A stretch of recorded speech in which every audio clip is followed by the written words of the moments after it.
Көрүшчүбүз коңшу менен ардайым. Көк тиреген дарбазалар жок эле. Дасторконго жая салып чайнанын, далай жандын пейилдери ток эле.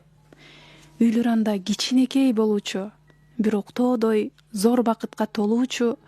Чоочун малжан кирбесин деп тек гана чоң устундан тосмо коюп коюучу.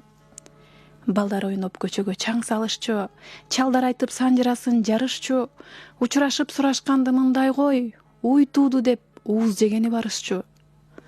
Ал кез эле эч нерсеге тең эгиз, бакан менен суу көтөрүп жеңебиз, биз барчубуз коңшуларга нан сурап, биз салган соң кайрап келип беребиз. Десек дароо туз нанынан бөлүшчү, өгөйлөбөй өз баладай көрүшчү, конок келсе жийиркенбей баарылап, колдонушчу, казан аяк чөмүштү. Сесчү эмеспиз көр дүйнөнүн кирдигин, сыйлап турчу улуу кичүү бири-бирин, жан талашып жанын сабап жашабай жай баракат өткөрүшчү тирлигин. Азыр алар хан сарайды салышкан, чычкан өтпөс кылып баарын жабышкан, бир көчөдө маңдай тескей турса да бири-бирине учурашпай калышкан.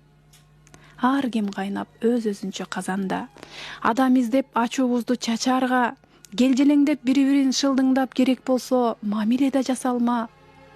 Дарбазадай дүйнөбүз да жабылды, дарыс жок тарткадамдар кабылды, бекиндирип салдык шаарды мындай кой берекеси толуп турган айылды.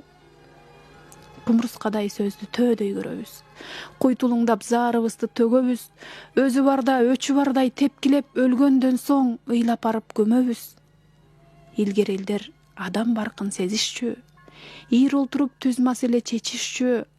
Азыр үйлөр чоңоюшту заңгырап, а дүйнөбүз кичирейип кетишти.